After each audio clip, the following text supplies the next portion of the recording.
Yo, what is going on YouTube? I am Germ here. Right now as I'm recording this, I just finished watching, and it just actually finished happening, the Team Liquid against Gen G tiebreaker game. Obviously, spoiler alert, where Team Liquid ends up losing in heartbreaking fashion to Gen G, and now there's just so much to talk about. This was a crazy, insane group stage for all of North America, for all of the LCS, and for Team Liquid. They had some very high highs, some very low lows, but ultimately, North America, Team Liquid come up just short again. And there's so many things to take away from this World's performance for all the teams, and obviously, we still have Cloud9 left. It'll be interesting to see what they're going to do. I actually, think they have a decent chance going forward.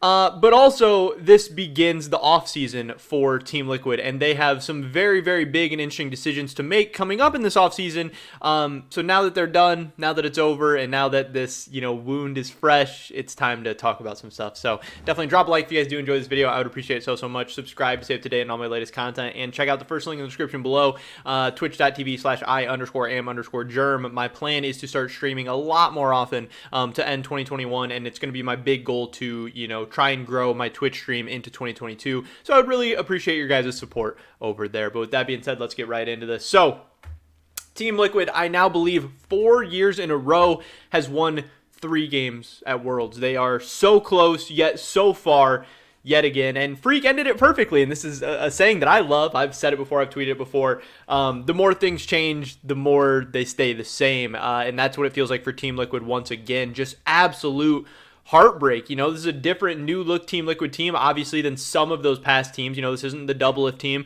This is a team with Alfari, who is a lot of people think, and especially after this tournament, I still believe, maybe he's still got a little improvements to make and stuff, but he's world class. Maybe he's not the best top laner in the world or anything like that, but he's at a level where he can play with them. Also, Jensen, a guy who is historically, I think a lot of people see him as like a choker, or a guy who doesn't rise up, a guy who doesn't stand up to the pressure. Historically, they've always thought, oh, he's not Bjergsen, and now there's Perks, and oh, he's not Perks, but Jensen came up big and played absolutely out of his mind today.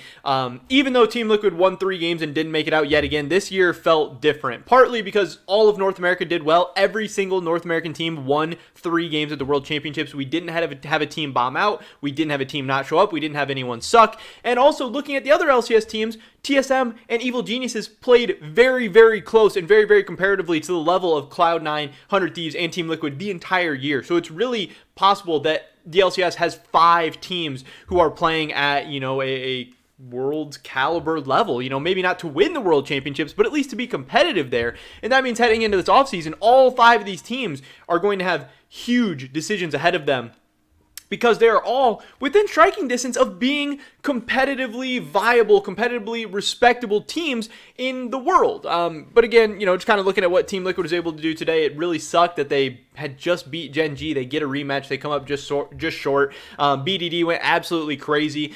He landed tons of Zoe bubbles all over TL, but I really think, even though he played well, I think TL got way lazy and actually played really, really bad. Core JJ, Jensen, and Santorin each had a moment where they had flash and still ended up getting hit by a Zoe bubble that ended up killing them. Now, obviously, that doesn't give full context to all these situations, but it just shows, it's not exactly like TL played optimally. I thought Jensen played really well. I thought Alfari was fine. I thought Santorin had a great tournament. One person that I have been very, very critical of is Core JJ. He is supposed to be, one of the best players in the LCS, their potential MVP, the leader for this team, the guy making the big bucks, the guy who's the former world champion. I really thought he came up very small in this tournament. I am going to be very, very critical of Core JJ. I do not think this was an amazing tournament from him. He had some okay moments. He had some okay games overall, but in the big games, specifically today against Mad Lions and against Gen G, 2 games where if TL would have won either one of those, they would have been advancing. I thought Core JJ did not look good. Now, some people are blaming this on Core JJ and, holding him accountable. I think that's fine. I think he needed to step up. Some people are placing this blame on Tactical, and I think that is also very, very fair. Tactical is a player who is very up and down. He's a guy who has very high moments, and throughout this World, he had some high moments. He had some good games. At his best, he is a player who can play with a lot of these teams, a lot of these AD carries, a lot of these bot lanes, but in the end, too often he is too inconsistent. Too often he makes the big mistake. Again, same stuff with him against Gen G and against Mad Lions. Very, very critical of how Tactical was playing. I think that obviously Core JJ is probably better than the level he showed today, but I think Tactical overall, that this is probably pretty close to the normal level that we usually see from Tactical. And in the end, I just don't know if he's good enough. Now, he has a potential to be good enough. Maybe he'll grow. He has a chance to get better. But right now, this is going to be a very, very interesting thing going into the offseason, whether or not TL is going to move on from Tactical. Now, Corey JJ is rumored to be getting his green card. That will be opening up a potential import slot for the team where they would have the option to import a jungler if they wanted. They would have an option to import an AD carry if they wanted. If Santorin can stay healthy and get a full season in, I absolutely think Santorin is fine as your jungler. I think that guy is a world-class talent. I think most often he is probably the best jungler in the LCS. Now, obviously, Blabber has something to say about that. Speak has something to say about that. But Santorin at his best is definitely right there with those two guys. And I think his lows probably aren't as low as either Blabber or Spica. So then that gets you to the point of deciding whether or not you are going to import AD carry. Now, I know a lot of people are saying that they would like to see TL Deft, and I think that would be very cool. I think that would be a big upgrade. I think that would be interesting. Obviously, I don't know how willing Deft is going to be to leave Hanwha, to leave Korea, to come to the United States, to come to Team Liquid. I don't know what the money's going to be.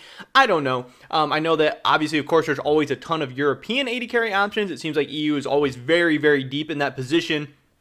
And then it would also mean, what would the future for Tactical look like? If TSM potentially can't get Reckless, would TSM be interested in Tactical? Would that be somewhere he would go? Would he end up on another LCS team? I don't exactly know. There is just a ton of interesting questions and a ton of interesting debate and stuff that is going to go on. I had some other tweets and stuff that I, was just kind of tweeting throughout the day. I was just kind of going like stream of consciousness. Tactical, the moment where he jumps into the fog of war with his Tristana jump and ends up getting, caught and picked off and dying. To me, that is just kind of a representation of the whole world, for Team Liquid and Tactical, obviously making, silly, boneheaded mistakes here and there. And I saw Tim Sevenheisen say something like, if you're Team Liquid, what do? You we're so close to quarterfinals. You just made a couple dumb mistakes, stuff like that. But so you could run back the same roster and just hope for the best. And I get that. Yeah, you totally could. But again, it's always the thing where in the offseason, other teams are going to be making big splashes. Other teams are going to be improving. Other teams are going to be getting better. So if you're just running back the same team, especially a team like Team Liquid, not a bunch of young, inexperienced players. Veterans don't usually make just huge, massive leaps from season to season. And also, yes, they did make some dumb bonehead mistakes. Yes, they were so close to getting out.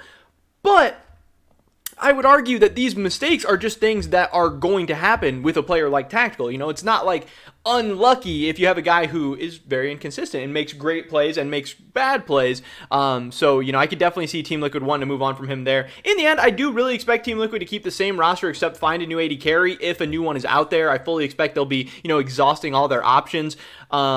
Because yes, this Team Liquid team is so close. They can be so good. They have a ton of talent. They have a ton of great players. This year, even though they went 3-3 and didn't make it out, I think this year is different. This was probably the most stacked groups stage we've ever seen in the history of Worlds. So winning 3 games here against the caliber of opponents that they did, looking as good in some of their wins as they did, is definitely great. The LCS is in a better position than it's been in the last couple of years. Team Liquid's in a better position than they've been in the last couple of years. But man, it sucks. It really hurts. It's cool to, have a good showing at Worlds, but it sucks to just come up short yet again because it seems like that's what always happens. But the future's bright. The LCS will be back. Team Liquid will be back. And it's time for the offseason. It's going to be a fun one. It's going to be an interesting one. Team Liquid has some tough decisions to make. And I'm going to be here, following it, covering all the stories. Hopefully I see you guys there as well. So definitely drop a like if you guys did enjoy it. I would appreciate it so much. Leave a comment down below. What do you think TL should do or is going to do headed into the offseason? I'd love to hear your guys' thoughts and opinions. Subscribe, stay up to date on all my latest content. Hopefully catch you guys in the next one. But until then, peace.